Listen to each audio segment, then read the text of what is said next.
அதே மாதிரி இந்த அரசியல் சீர்திருத்தம் நமக்கு ஒரு விஷயம் கிடையாது. நம்ம அளவில் நாம் அக்கீதாவை சரி பண்ணி நம்ம அளவில் நாம் அமல்களை சரி பண்ணிட்டாலே நம்ம மறுமையில் ஜெயிச்சிடலாம். இது நம்ம மேலே கட்டாய கடமை இல்லை அப்படின்னு சொல்லி நம்ம நினச்சிட்டு இருக்கிறோம்ல.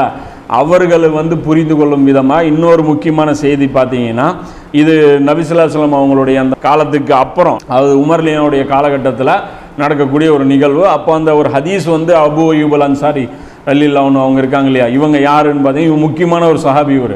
ஏன்னா நபி ஸல்லல்லாஹு அலைஹி வஸல்லம் அவர்கள் மதீனாவுக்கு உள்ளே வர்றாங்க இல்லையா, ஹஜ்ரத் செஞ்சு, அப்போ வரும்போது இவர் வீட்டில் தான் தங்குறாங்க. இப்போ அந்த அடிப்படையில் அவ்வளோ பெரிய பாக்கியம் பெற்ற ஒரு சஹாபி, நபி ஸல்லல்லாஹு அலைஹி வஸல்லமோட ஒரே வீட்டில் வாழ்ந்தவர், அவ்வளோ ஒரு முக்கியமான ஒரு சஹாபி அபூ அய்யூப் அல் அன்சாரி அப்படிங்கிறவங்க. அப்போ இந்த சஹாபி என்ன பண்ணுறான்னு பார்த்தீங்கன்னா, இந்த ரோமாபுரியோட ஒரு யுத்தம் உமர்லியான காலத்தில் நடக்குது. அப்போ என்ன நடக்குதுன்னு பார்த்தீங்கன்னா, போகிறாங்க, ஒரு கடுமையான ஒரு யுத்தம் நடக்குது. போர் நடக்கும்போது பார்த்தீங்கன்னா அங்கங்கே ஒரு கொத்து கொத்தாக நடந்துட்டு இருக்கும். அங்கங்கே ஒரு சின்ன சின்ன படையாக சண்டை போட்டுட்டு இருப்பாங்க. அப்போ பெரிய லெவலில் ஒரு ஃபோர்ஸ் குப்புன்னு வருது. வந்த உடனே பார்த்தீங்கன்னா அவர்களை சமாளிக்கிறதுக்கு முஸ்லீம்கள் திணறாங்க. அப்படி திணறும் போது ஒரு முஸ்லீம் ஒருத்தர் என்ன பண்ணுறாருன்னா, சல்லுன்னு அதுக்கு உள்ளே பூர்றார். அந்த ஒரு படைக்குள்ளே பூந்து முடிஞ்ச வரைக்கும் அந்த படையை டேமேஜ் பண்ணுவோம், நம்ம உயிர் போனாலும் போயிட்டு போகுது அப்படின்னு சொல்லி உள்ளே புகுந்து அதை அடிக்க போகும்போது அவர் பாயிறாரு. பாய்ஞ்ச உடனே என்ன பண்ணுறாங்க, கூடியிருந்த மக்கள் உடனே பெரிய லெவலில் சத்தம் போட்டு அங்கே போகாதன்னு சொல்லி அவரை பிடிச்சி இழுத்து விட்டுறாங்க.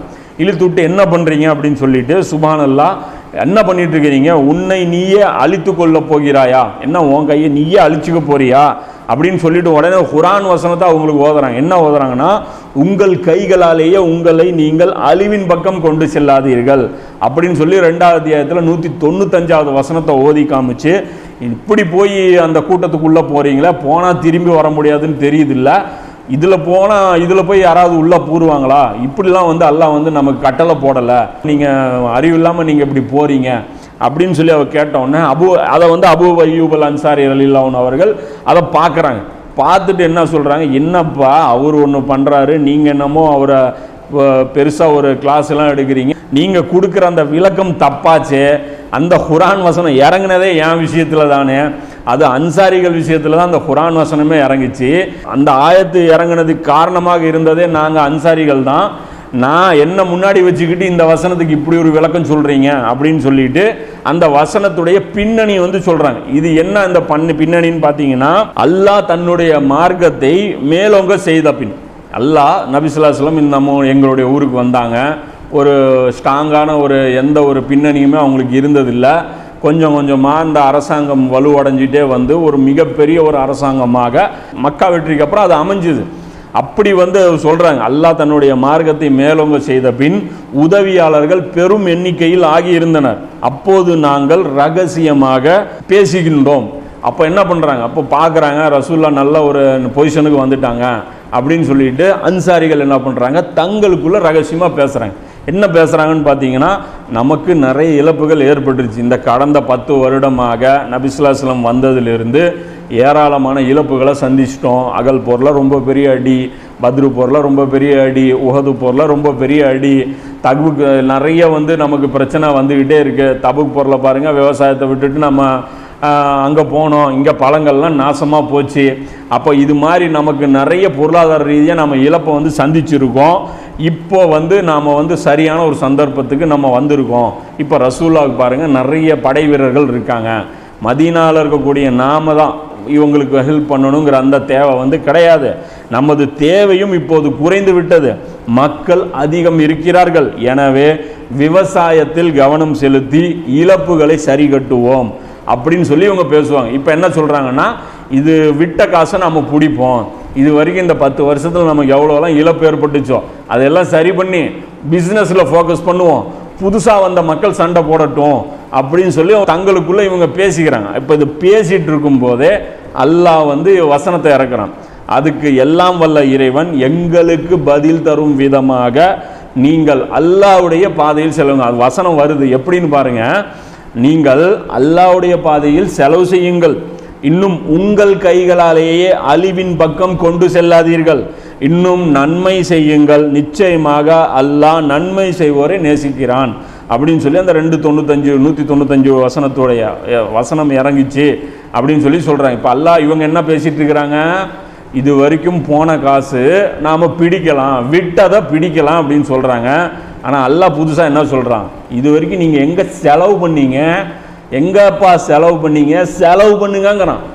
இனி வந்து அதிகமாக குதிரை வாங்குங்க, இனி வந்து உங்களுடைய நிலங்களை விற்றுட்டு வாள்கள் வாங்குங்க.